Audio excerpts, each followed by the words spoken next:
Boa tarde, hoje é sexta-feira, que bom ter a sua companhia, 18 de setembro, a mais um programa A Vida em Foco, aqui na Rede Evangelizar de televisão. Eu falo ao vivo para todo o Brasil via satélite, também canal digital aberto para 1.374 cidades e também estamos no YouTube, TV Evangelizar Oficial. Sabe que sexta-feira é um dia bom para a gente falar assim da nossa saúde, né? E saúde dos cabelos, né? Mulheres adoram, homens também. Então é por isso que hoje a nossa convidada, a primeira convidada que já está aqui no estúdio, é a dermatologista Mariana Zadi. E nós vamos justamente falar sobre a saúde dos cabelos, porque me parece que até o estresse interfere na saúde dos cabelos. Então já já a gente vai conversar com ela. A minha segunda convidada, o meu segundo convidado, na verdade, é o filósofo Alan Júnior da Silva. E ele vai conversar com a gente sobre pensamentos para termos uma vida mais feliz. Super importante a gente pegar essas dicas de um filósofo, vai ser um papo bem legal também. Uma reportagem especial vai mostrar os benefícios da amamentação para a saúde dos bebês. E na nossa culinária, nós temos uma receita do tradicional pão caseiro que você pode fazer para o fim de semana, né? Uma delícia ter um pão assim caseiro, fresquinho, saindo do forno, que você vai aprender com a gente hoje. Fique comigo, a Vida em Foco está começando.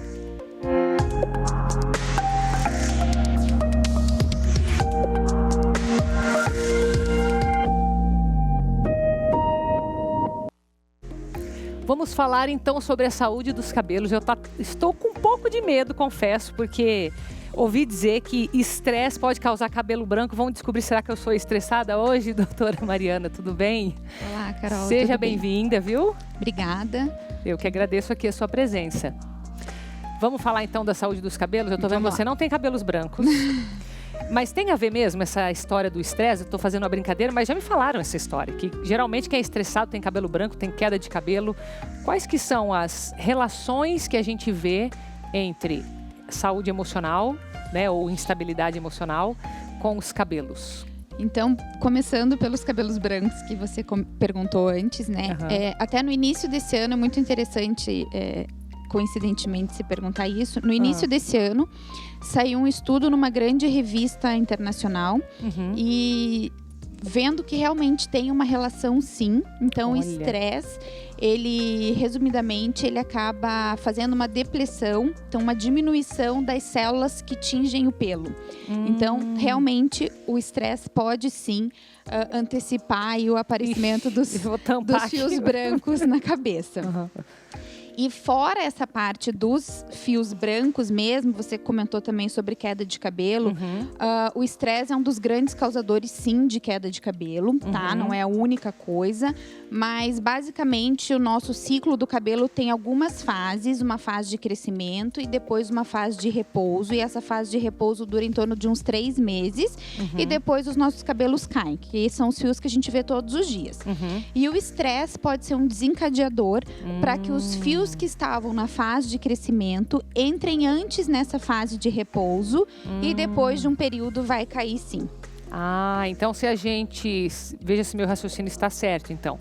Se a gente vê que o cabelo que está caindo, ele é mais curto do que o comprimento que a gente tem, é um sinal de que está perdendo o cabelo? Na realidade, até não é tanto comprimento, assim. Tá. É uma coisa que é bem interessante, há uma média, mais ou menos, de 100 fios que caem por dia. Normal. Então, se você começa a perceber que você está tendo uma queda maior do que 100 fios, esse número não é tão exato, mas é uma média. Se você percebe que está caindo mais do que costumava, é porque tá caindo mesmo.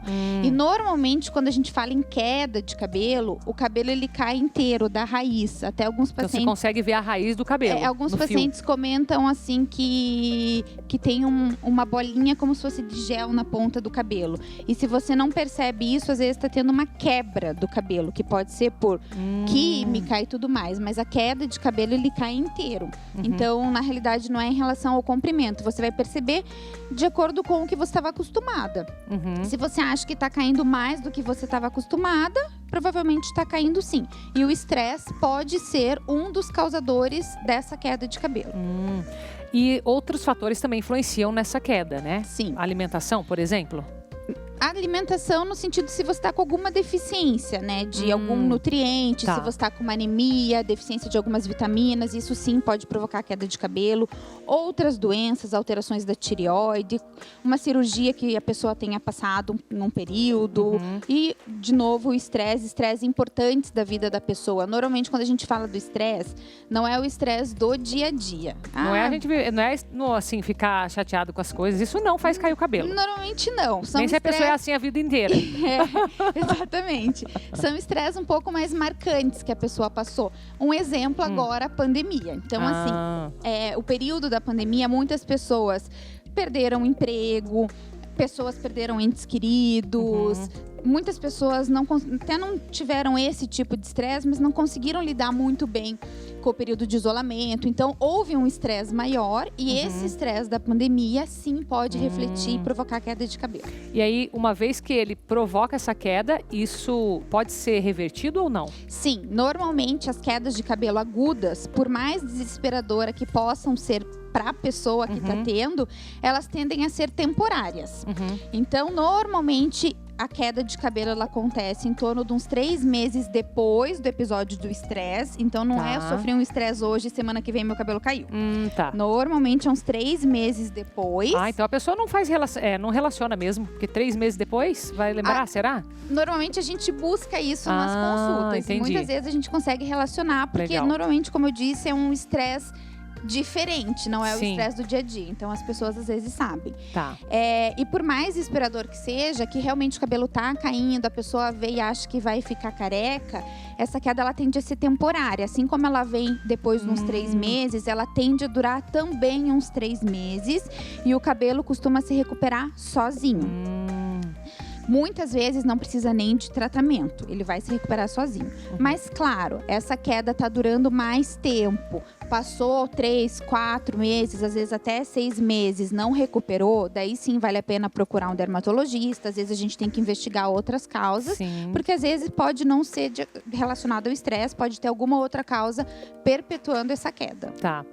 E a calvície é a mesma coisa do que a queda, não é? Não, na realidade a calvície ela é um afinamento do fio. Enquanto a queda mesmo é uma quantidade maior de cabelo que está caindo, a calvície não é que o cabelo esteja caindo. Claro que com o passar do tempo, obviamente, os cabelos vão caindo, mas é um afinamento daquele fio e aqueles fios que caíram normalmente, eles começam a não se recuperar. Diferente dessa queda que a gente vê mais abrupta, que o paciente percebe que o cabelo está caindo e depois se recupera a calvície, o cabelo ele vai afinando e consequentemente vai ficando cada vez mais ralo. E daí a pessoa começa a perceber cada vez mais o couro cabeludo mais evidente. E tem tratamentos para calvície, para queda? Tem sim. Então a calvície, infelizmente, ela é uma condição que não tem cura, né? Mas existe sim tratamento, medicamentos para tomar, medicamentos para passar, que ajudam a diminuir a progressão, a velocidade desse afinamento. Alguns fios se recuperam um pouco, engrossam um pouco, mas o principal é evitar que piore, digamos assim. Mas daí é um tratamento que é para sempre, porque infelizmente a calvície não tem cura. E tem muito efeito colateral ou não? Os tratamentos? Os tratamentos, já que eles são para a vida inteira, né? Existe, como eu disse, tratamento de passar e tratamento de tomar. Os tratamentos de passar, muito pouco efeito colateral. Os tratamentos de tomar, alguns pacientes relatam, outros não tantos, mas assim, sempre acompanhado. Normalmente não são efeitos colaterais tão evidentes, mas uma vez que o paciente sinta algum dos efeitos colaterais, a gente tira a medicação e teoricamente esses efeitos são revertidos. O paciente deixa de ter esses efeitos colaterais. Entendi. Agora, para cabelo branco, não tem alguma coisa para ser feita ou não? Então, olha, existem algumas substâncias... Fora tinta de cabelo.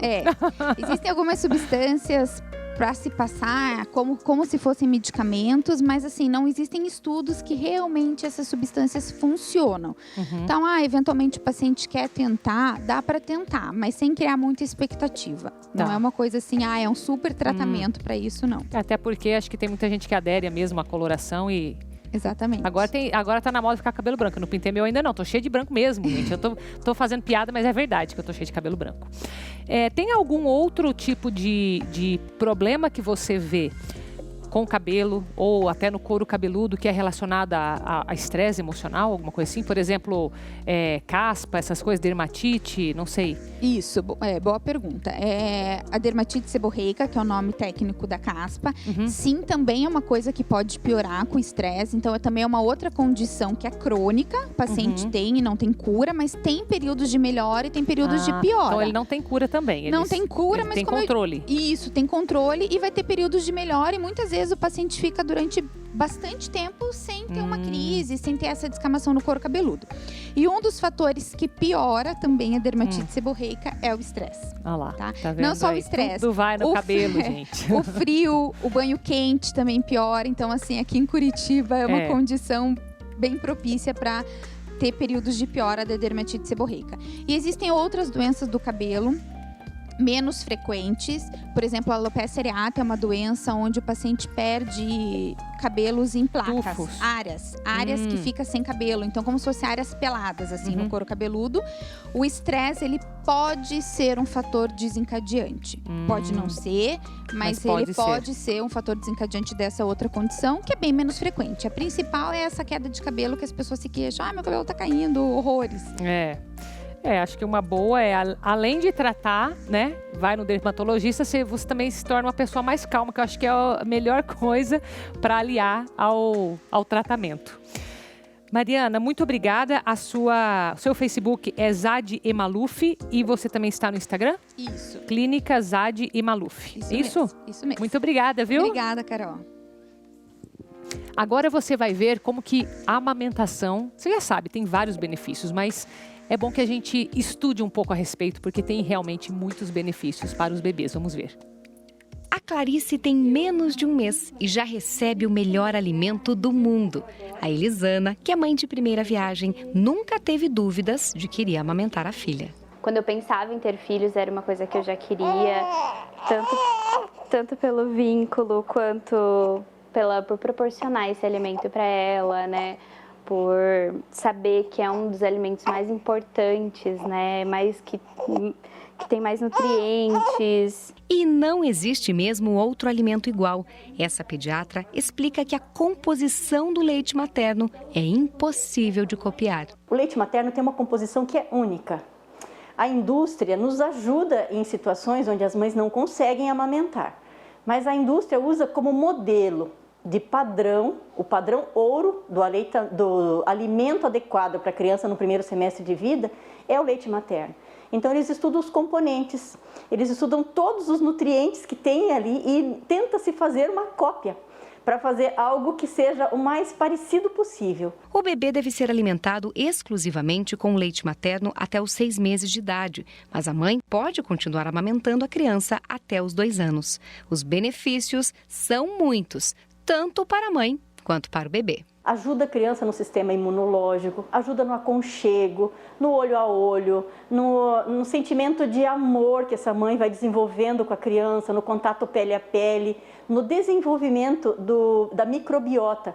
Microbiota são esses micro-organismos que nós temos no intestino e que o leite materno ele estimula o desenvolvimento de uma microbiota saudável. O leite materno ele possui o benefício de ajudar a mãe a voltar mais rapidamente para o peso que ela tinha antes de engravidar, de fazer com que o útero volte ao seu tamanho normal, para fazer com que ele se contraia mais rapidamente, volte ao seu tamanho normal antes de engravidar, bem como também mães que amamentam têm um menor risco de desenvolvimento de câncer de mama. O leite é um alimento completo, mas é claro que as mamães também devem cuidar da alimentação. Ela precisa ter uma alimentação bem equilibrada e o mais saudável possível, consumindo então alimentos, primariamente grãos, feijões, arroz, carne, proteínas, grão de bico, lentilha, ovos, queijo, frutas, verduras, legumes, onde a gente vai encontrar principalmente vitaminas e minerais que vão ser passados via aleitamento materno para essa criança.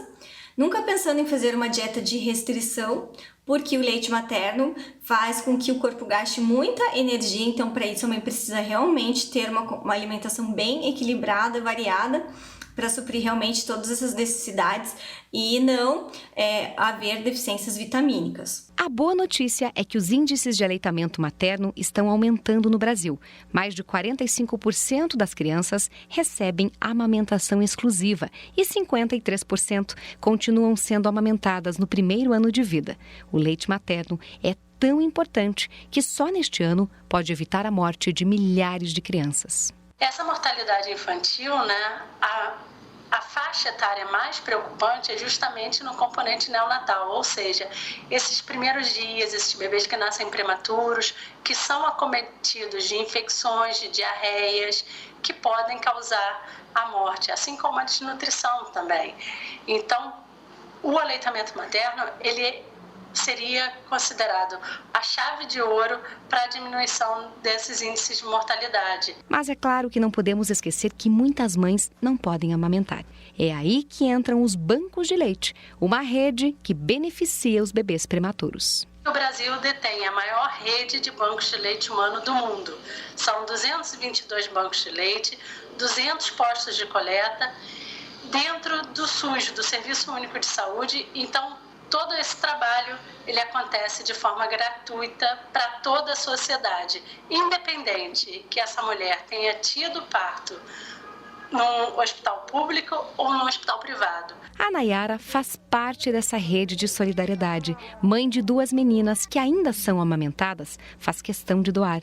O processo é simples, mas a diferença que faz na vida de outras famílias é enorme. Como mãe, imaginar, é um carinho de mãe para mãe, sabe? Porque eu penso se fosse o oposto também, se fosse meus bebês precisando desse leite e ter uma mãe de coração assim, de estar. Então, eu fico muito feliz porque eu vejo a evolução das minhas filhas com esse leite. Então, eu vim pensar que esse mesmo leite está ajudando um outro bebê, dando o nutriente que ele precisa para ele crescer, desenvolver.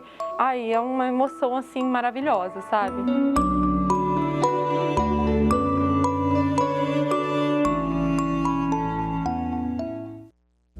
Ah, é tão fofinho ver os bebês ali, né? E olha quanto benefício, tanto para o bebê quanto para a mãe, da amamentação. Então, não sei se você é mãe, se você já amamentou, mas acho que essa ideia do banco de leite também é muito solidária, né? Para quem não consegue amamentar. Que bom que a gente tem essa opção. A gente não deixa de ser um pouco de mais mãe ainda, né? Duplicando aí o que a gente já tem.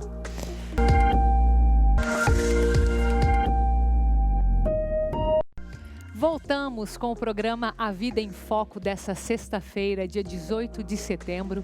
Comigo, Carol Tormena, direto de Curitiba, que é a cidade sede da rede Evangelizar de televisão. E agora nós vamos conversar sobre um assunto super leve, gostoso. Eu acho que vai ser gostoso esse assunto aqui, porque nós vamos falar como que você melhora os teus pensamentos para uma vida mais feliz. E para isso eu convidei o Alan Júnior Silva, que ele é supervisor de aconselhamento da Associação Evangelizar é Preciso. Inclusive aqui, né? Estamos em casa, Alan. Seja bem-vindo. Muito obrigado, Carol. Muito boa tarde. Obrigado pelo convite. Obrigado para quem está em casa nos acompanhando. Uma boa tarde para todos. Com certeza. O Alan, ele é filósofo. Além disso, ele é mestre em teologia e ele foi missionário por 9 anos. É tempo, hein? Ainda sou missionário. Ainda é? Ainda sou missionário e a cada momento nós estamos vivendo sempre uma novidade, principalmente em tempo de pandemia. E, Alan, a sua bagagem, né, com teologia, com filosofia e como missionário, você pôde aplicar os pensamentos que conduzem à felicidade, a mais felicidade na nossa vida? Nessa última década, em que eu estive mais ativamente com as pessoas, atendendo as pessoas, eu pude colher e recolher muitas experiências de pessoas que foram mudando suas posturas a partir de uma atitude reflexiva. Então, uma reflexão, um pensamento, conforme o artigo a gente já vai mostrar o jornalzinho, vai me levar a uma postura. Comumente nós falamos, Cicrano pensa diferente de Beltrano. intuitivamente nós já sabemos, Cicrano tem uma atitude diferente de Beltrano. Por isso que é importante nós cultivarmos pensamentos saudáveis, pensamentos positivos, para que tenhamos atitudes positivas e uma vida muito mais saudável. É muito interessante, porque eu falava até desse tema hoje em casa. Olha só como é que são as coisas, né? O pensamento, ele realmente nos leva... Eu costumo falar que tem poder o pensamento, né? Mas claro que eu acredito que o poder de Deus é acima de tudo. Mas me fala um pouco dos... Posso mostrar o jornalzinho antes? Por favor, claro. Porque assim, o Alan, ele escreve aqui os artigos... Para quem é associado, né, da obra Evangelizar é Preciso, recebe esse jornal em casa. Inclusive, esse é o jornal do mês de setembro. Eu sei que teve um atraso esse mês, então algumas pessoas ainda não receberam. Mas olha só, vou te deixar já com curiosidade, né? Porque justamente esse tema que nós vamos conversar aqui foi o que o Alan escreveu nessa coluna. Ó. Então, você vai ver aqui depois, detalhadamente, 7 pensamentos para ter uma vida mais feliz. Eu adorei essa foto aqui dessa senhorinha. Ficou muito boa, né? Ficou maravilhosa. Então, me conte, quais são os pensamentos para a gente ter essa vida mais feliz? Claro que poderíamos elencar muitos pensamentos, muitas atitudes positivas. Eu elenquei apenas 7 aqui para ter um sabor, um pequeno sabor, né? Mas o primeiro deles é que não nascemos por acaso. Nós não nascemos simplesmente por ideias humanas, para nada. Nós nascemos por vontade de Deus e porque nós nascemos de uma intenção de amor. Seja intencional ou não, seja consciente ou inconsciente, nós só nascemos porque alguém teve uma atitude, um pensamento de amor. Olha, que interessante. Então, só de saber isso... já dá um ânimo a mais para a vida, né? Para a gente ter as atitudes como você colocou ali no início. Com certeza, e isso está muito envolvido com a nossa responsabilidade. Se eu nasci, como dizem os antigos, com um propósito, logo eu tenho uma responsabilidade. Eu tenho uma responsabilidade para com a vida, para com a minha família. E eu tenho uma responsabilidade para com todos que estão à minha volta e comigo mesmo. Interessante, muito interessante. Então, primeiro você já anotou aí, saber que você não está aqui por acaso. O que mais? Um segundo pensamento que nós podemos também cultivar no nosso dia a dia, na nossa mente, na nossa oração, é que eu sou capaz de amar. Não importa a condição, não importa a realidade que eu esteja vivendo. Eu posso ser taxado como o pior monstro possível. Deus me criou por amor, para o amor, e eu sou capaz. Nós vemos muitas pessoas no nosso atendimento, pessoas que cometeram crimes ou tiveram atitudes e elas não conseguem parar de se condenar. E é um processo agora de recobrar a consciência de que passou. O que eu fiz lá atrás já não mais me cabe. Não muda o que eu sou. Eu sou uma pessoa capaz de amar, de transformar a vida de outras pessoas também. Esse é um pensamento muito forte. Eu diria que é difícil em algumas situações. Precisa ser exercido o perdão de si mesmo, né? Exatamente. Eu preciso me salvar, digamos assim, mentalmente, né? Me liberar de todo o peso do passado e recomeçar a minha história. Interessante, muito interessante. Qual que é o próximo? Nós podemos também pensar que tudo passa. Tudo passa, tudo vai... como costumamos dizer, tudo vai abaixo. Não no sentido negativo, mas no sentido positivo de que até mesmo os nossos problemas, as dificuldades que nós trazemos, aquelas tribulações que temos no nosso dia a dia, elas passam. Muitas pessoas atualmente com a ansiedade, mas também com o imediatismo, querem que as coisas se resolvam da noite para o dia. E não é assim. Leva um tempo, mas passa. Algumas coisas podem ser até assustadoras, mas nada é tão assustador que o tempo não dê um jeito. Esse é o tipo de pensamento que traz a gente muito pro presente, né? Porque se a gente pensar que o que é ruim passa, o que é bom também vai passar, né? Tudo passa, na verdade, né? Eu costumo até fazer uma piadinha, até uva passa, né? Tudo passa. Mas assim, mas falando sério, é como se fosse... Eu uso até uma metáfora para falar isso, que é como se a gente tivesse uma página com 2 livros, né? Uma em que estão aquele dia que você tem tudo ruim na tua vida e no final tá escrito lá: vai passar. Isso, exatamente. E um que você teve aquele dia maravilhoso, extraordinário, que você não queria que acabasse nunca, mas no final também está escrito: vai passar. Exatamente. Ou seja, de qualquer forma, você tem que pensar então que se o que é ruim vai passar, acalma teu coração, porque vai passar. E se o que é bom também vai passar, então você curta bastante, porque afinal vai passar. Nós não podemos nos prender ao desespero. O desespero nos faz tomar atitudes precipitadas e muitas vezes fazer uma leitura da vida que não é real. Interessante. E eu sei que você colocou aí também o se perdoar, né? Sim, que a gente acabou até perdoar. Passando aqui, dando um passant aqui. Sim, o se perdoar que está muito atrelado ao recomeçar. A partir do momento que eu me perdoo as minhas atitudes do passado, eu posso recomeçar a minha história. E recomeçando a minha história, eu posso com tranquilidade saber que aprendi com os erros do passado. Aquilo que foi não precisa voltar. Eu não preciso ficar ressuscitando lamúrias, não preciso ficar ressuscitando até mesmo discussões da minha família, discussões com meu cônjuge, enfim. Eu posso recomeçar minha história com muito mais alegria e certo de que vai acabar bem. Ai, que bom. Isso é muito reconfortante também, né? São pensamentos que realmente vão te levar para atitudes melhores, com certeza, né? Com certeza. Nós temos também aqui, Carol, uma coisa que eu gostaria de frisar bem. Eu não preciso viver a vida dos outros. Muitas pessoas, principalmente na família, tendem a querer viver a vida dos seus filhos, do seu cônjuge, dos seus familiares com problemas e não acaba vivendo a própria vida. E isso é muito ruim, pois eu assumo um peso que não é meu, não deixo que o outro cresça, que o outro tome a atitude para refletir sobre a própria vida e eu acabo podando as possibilidades da pessoa se tornar feliz. Eu acabo dependendo que a pessoa seja feliz por minha culpa e não por culpa dela mesma. Olha só. E em tempos de redes sociais, então, é mais difícil, né? Porque a gente acaba olhando muito ao redor e acaba se comparando, até mesmo sem perceber, né? Com certeza. Aquela famosa história de que a grama do vizinho é mais verde do que a minha.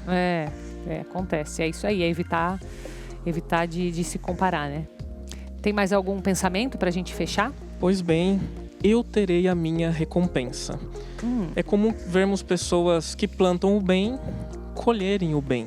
Né? Muitas vezes a gente até se entristece um pouco com algumas notícias e pensa, mas fulano era tão bom, olha o que está acontecendo com ele, parece que os maus estão vencendo, parece que aqueles que são os ruins, os maus da história estão melhores que aqueles que fazem o bem. É muito pelo contrário. As pessoas que fazem o mal acabam colhendo as consequências do mal e quem faz o bem acolhe as consequências do bem que fez. Essas pessoas sempre estão cercadas de pessoas boas, né? Então não importa o tamanho da injustiça que eu sofra hoje. Amanhã eu vou colher uma recompensa divina por isso, pelo bem que eu planto. Bem maior, né? Bem maior, eu tenho que focar nisso. Não me preocupar com os maus, me preocupar com o bem que eu faço. E isso cabe bem no teu papel de supervisor de aconselhamento da obra Evangelizar é Preciso, né? Exatamente. Inclusive, não sei se você sabia, mas a obra Evangelizar tem um canal para você, que você pode ligar, ou que você pode mandar um e-mail para se aconselhar. Então, tem pessoas aqui que vão te escutar, vão te ajudar no seu problema. O telefone é o 41 3221 6060 e o e-mail é o aconselhamento@evangelizarepreciso.com.br. Muito obrigada, Alan. Muito obrigado, Carol. Eu que agradeço. Muitas dicas valiosas aí para você. Se você depois quiser rever ali, né? Se você não tiver o jornalzinho, você pode se tornar associado, lembra disso. Mas você também pode rever no YouTube a nossa programação. Agora vamos ver a nossa receita, aquela delícia de pão caseiro. Pão caseiro, olha, tô para conhecer alguém que não goste desta receita, entendeu? Então agora você vai aprender uma receita que todos vão elogiar. Vamos ver. Nós aqui de novo e hoje nós vamos fazer um pão caseiro. Uma receita bem simples que eu vou achar impossível se você não conseguir fazer, tá bom? Primeira dica, quando a gente começar a fazer pão, quando você começar a fazer pão, tenha na sua casa uma balança. É um padrão universal de medida. Então, na hora de você fazer as pesagens, pesar os ingredientes, fazer o seu mise en place, a sua separação de ingredientes, vai dar certinho, não vai ter erro. Se você usar colher, xícara, caneca, como eu sempre já pedi, para não fazer isso, porque são medidas diferentes, então a balança não vai ter erro, tá? Então vamos aos ingredientes desse pão. Nós vamos usar 770 gramas de farinha de trigo, 10 gramas de fermento biológico fresco, 30 gramas de óleo, 12 gramas de sal e 6 gramas de açúcar. A água nós vamos usar 440 gramas. por isso que é tudo pesado, lembra? Gramas e não ml. O que nós vamos fazer? O primeiro processo, dissolver o nosso fermento. E vamos lá, mexendo para dissolver. Ele vai ficando mais cremoso assim, ó, porque ele vai dissolvendo na água. Geralmente, quando o fermento está perto do vencimento ou logo vencendo, ele pode não ficar tão diluído assim na água e aparecer uns grumos, mas ele ainda é possível de usar. Começamos o nosso pãozinho. Então vem a água. Eu vou colocar junto na farinha, tá? Como se a gente fosse fazer um mix. Então, todo ele vai ser usado assim. Vou misturar aqui um pouco. E vou adicionar um pouco dessa farinha aqui. É importante colocar a farinha primeiro na nossa mistura mais líquida e misturar para não formarem os grumos. E, de novo, se você coloca tudo de uma vez, a farinha pode ficar assim, ó, toda empelotada.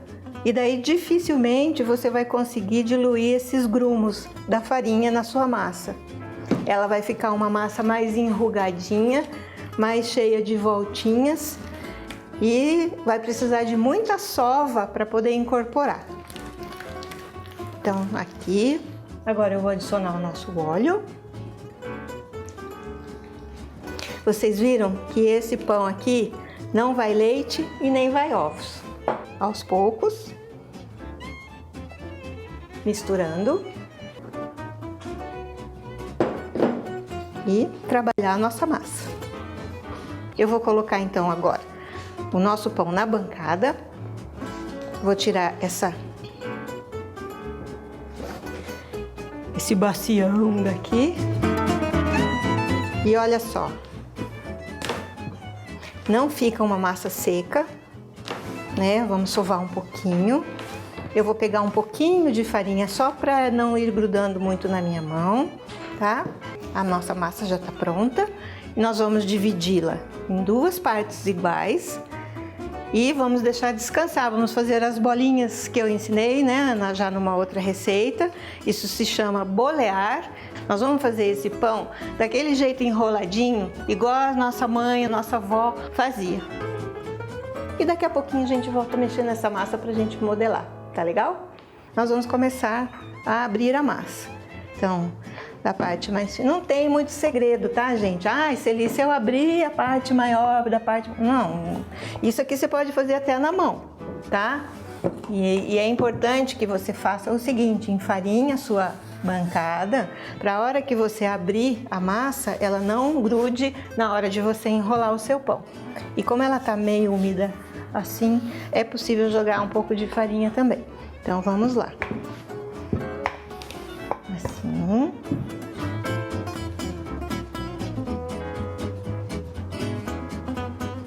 Certo? E ele vai ficar assim.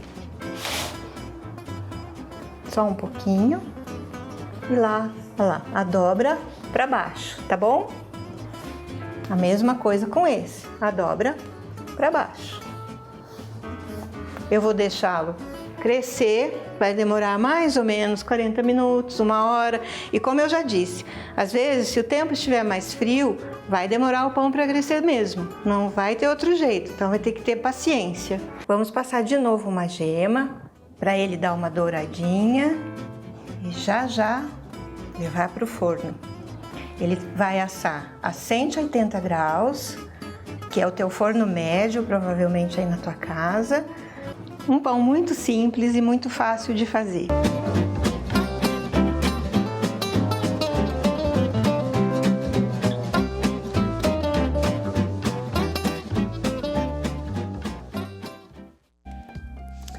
Olha, que um pão desse, sabe o que acontece? A gente tem que passar uma manteiga ali depois, ó. Sabe uma manteiga assim que vai derreter? Mais manteiga, né? Margarina não, tá? Porque já que vai comer pão, já come direito, né? E uma xicrinha de café, igual a vó come, né? Fica uma delícia isso aí, fica fantástico. Então, depois dessa, vamos para o intervalo, né? Mas, na volta, sabe que tem muita gente já que está inovando e que tem vários novos combates ao coronavírus. Então, o pessoal está criativo e eu vou te mostrar algumas ideias aí depois do intervalo. Então, volte comigo.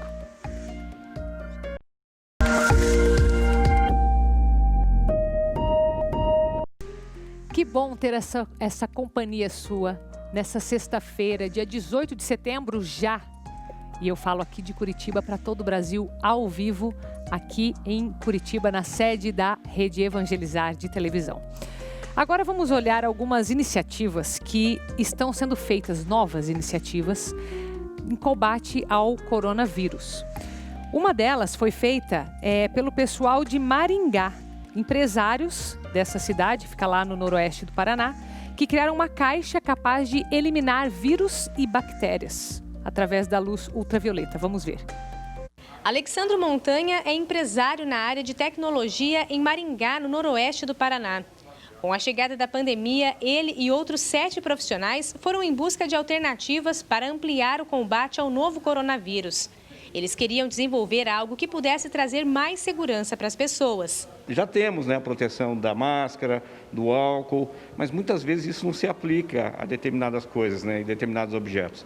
Então a gente estava com essa preocupação e aí surgiu a ideia de criar uma caixa onde que as pessoas pudessem colocar as suas encomendas ali dentro. Foi aí que surgiu a UV-Box, uma caixa capaz de eliminar vírus e bactérias por meio de irradiação ultravioleta. A caixa é revestida por espelhos e lâmpadas, que em poucos minutos fazem a descontaminação de objetos. Ela funciona de forma muito parecida com o micro-ondas, fazendo uma analogia simples para que as pessoas entendam. É uma caixa, você deposita a sua encomenda ali dentro, uma caixa de pizza, uma sacolinha do supermercado, seu celular, chave. Esses objetos que podem ser compartilhados e que outras pessoas podem tocar e muitas vezes não higienizou como você está higienizando. Você colocou ali dentro, você tem um timer, um quadro seletor de 5, 10 e 15 minutos, que é o tempo de exposição máxima para descontaminação. Após esse tempo de descontaminação, ele apita como um micro-ondas mesmo, Até agora já foram feitas cerca de 140 unidades, que estão sendo usadas em condomínios residenciais e empresas. A ideia foi validada pelo Instituto Tecnológico do Paraná, o Tecpar, e recebeu o selo de inovação. Uma conquista importante no combate à pandemia. O selo de inovação é uma ferramenta voltada à avaliação do grau de inovatividade em três modalidades, na modalidade conceito, na modalidade protótipo e na modalidade produto. Essa avaliação se baseou nesses fatores e analisando logicamente a tecnologia que foi aplicada também no desenvolvimento do produto, aí principalmente a luz ultravioleta C, que é uma tecnologia já utilizada largamente há muitos anos para a eliminação de bactérias e vírus e outros patógenos aí. Ela serve para esterilizar. Esse processo de descontaminação, ele deve ser permanente daqui por diante. Então, dispositivos como este vão fazer parte da vida das pessoas, porque você não vai ficar esperando chegar a nova pandemia, um novo ciclo para se proteger. O lado bom é que durante essa pandemia tem muita gente que está se vendo criativo, inovador. Então, parabéns para esses empresários aí de Maringá, viu? Vamos falar um pouco sobre animais de estimação. Que animais que vem na sua cabeça quando você pensa em ter um animalzinho em casa? Eu penso cachorro, gato, papagaio, Mas você vai ver agora um mini pig, que é um porquinho, Tem um filme, inclusive, que fala do porquinho. Vamos ver essa matéria? A Jujuba tem só 4 meses, mas já é bem comportada. Ao lado do dono, o acompanha para cima e para baixo usando a coleira. Os mini pigs caíram no gosto de crianças e adultos. São os animais de estimação preferidos do momento. O Alexandre, que tem 2 cachorros em casa, não resistiu ao charme da porquinha. Eu vi um dia, já tinha comentado com a minha esposa e tudo. Só que ela falou, não. E de repente eu cheguei com o porco em casa. E ela achou que eu levei só pra ela ver. Eu falei, imagina que eu deixar só pra ver, já tá comprado já. Só que a minha esposa adora animal, não adianta. Hoje é o xodó dela também, além dos cachorros, claro, ela não deixa de ter, mas é o xodó dela. A decisão de levar ela para casa veio depois de muita pesquisa. Entre vantagens e desvantagens, o Alexandre decidiu que conseguiria ser um dono responsável. Antes de comprar ela, eu já tinha pesquisado muito na internet sobre o animal, né, como que o que ele come, como é que é a convivência com ele. Ele faz mais cocô e xixi do que o cachorro, normalmente. Ele é bem dócil, não tem cheiro, não solta pelo. Para a pessoa que é alérgica, é o ideal. Os porquinhos ganharam destaque depois que celebridades ao redor do mundo começaram a aparecer com os animais de estimação. Paris Hilton, George Clooney e Megan Fox são algumas das estrelas que aderiram à moda. Na internet, uma porquinha já conquistou o estrelato. É a Souina. Ela ficou famosa com os vídeos feitos pelo dono. Alô, alô, freguesia. É o carro da maçã que está passando em frente à sua casa. A pessoa tem que pôr na cabeça dela que o mini pig não é um pet para principiantes. Precisa ser uma pessoa casca grossa para aguentar, no começo principalmente, porque ela dá muito trabalho, ela faz muita bagunça. Então a pessoa às vezes, porque o porquinho é resistível quando é filhote. A pessoa não imagina o que vai virar daqui a alguns meses, então tem que tomar muito cuidado nesse sentido. Quem espera ter uma espécie de cachorro pode esquecer. Os mini pigs são bem diferentes. O mini pig não tem aquela necessidade de mostrar afeto ao dono a todo momento. Ele é mais na dele, ele é meio termo entre o gato e o cachorro, sabe?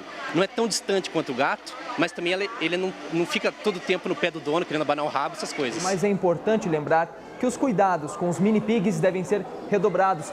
E é sobre isso que a gente vai conversar com a Angélica, que é bióloga. Angélica, os bichinhos são bastante tranquilos, mas quais são os cuidados que a gente precisa ter com eles? Quando eles chegam, geralmente na casa do seu tutor, eles têm um pouquinho de apreensão, né? Eles ficam desconfiados, no começo não conhecem ninguém, não conhecem o ambiente, ficam um pouco meio desconfiados assim, eles ficam meio agitados, não deixam pegar no colo. Mas a partir do momento que você insiste, começa a pegar no colo, mostra pra ele confiança, ele começa a ficar bem tranquilo. Os cuidados com um animalzinho desse. Importante, a alimentação.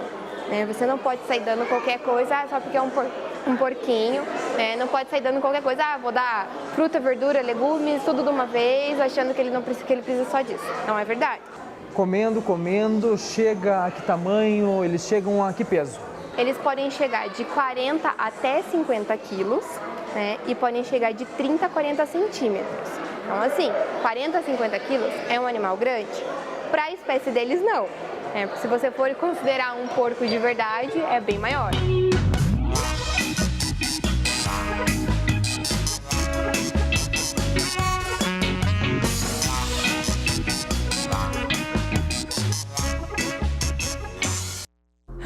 Gente, eu não sirvo para ter porquinho em casa, tá? Me desculpa, não consigo, porque eu ia virar vegetariana, entendeu? Eu não consigo manter uma relação afetiva com o bichinho, tadinho. É triste falar isso, mas então, é verdade. Vamos ver agora o quadro Evangelizar Ensina.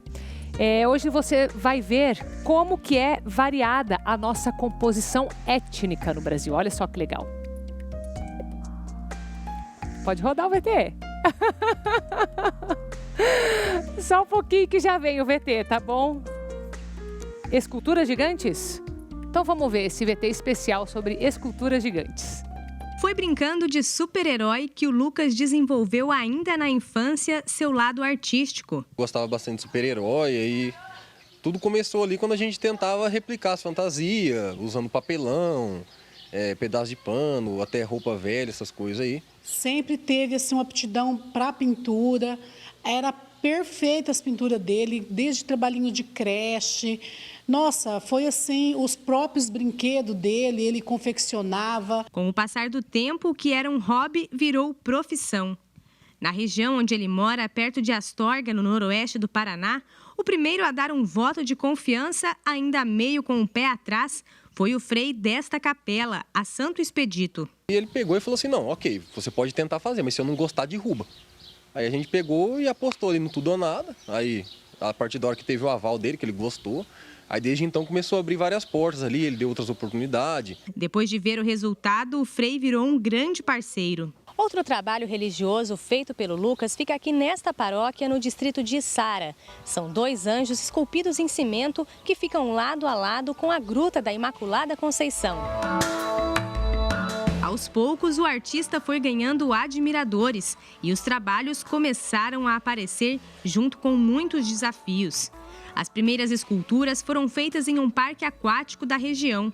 Ao todo, foram 7 animais e todos eles assim, gigantes.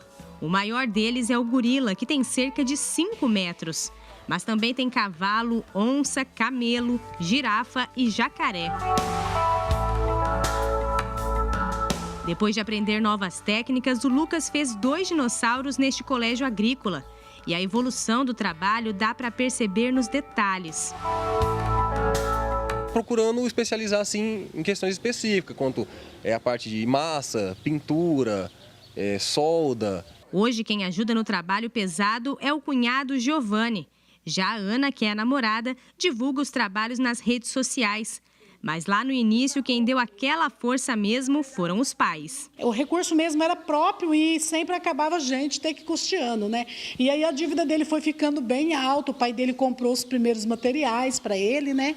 Com a ajuda que o Lucas recebeu, ficou uma espécie de dívida com a família.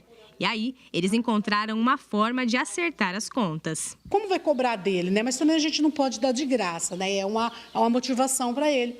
Então, o pai dele falou assim, olha, então faz 2 santos para sua mãe. E eu tinha sonho de ter uma Nossa Senhora das Graças, né? Que eu sou muito devota de Nossa Senhora das Graças. E daí nós pegamos, ele esculpiu para mim uma Nossa Senhora no hall de entrada da minha casa. E a Santa Ceia é uma das obras que eu mais gosto, né? Por essa devoção também, né? Aí ele pagou a dívida. É uma coisa que eu gosto de fazer, eu sempre gostei de desenhar, de fazer esse tipo de coisa. E aí quando você transforma um hobby, uma coisa que era seu hobby, na sua profissão, isso é muito gratificante porque você trabalha no que você gosta. Então aquilo você não vê como um trabalho, você vê como um lazer. Então quando você une o útil ao agradável, aí dá tudo certo, né? Muito obrigada pela sua companhia hoje, nessa sexta-feira, viu? Continue com a gente aqui na Rede Evangelizar de Televisão. Um beijo, fica com Deus.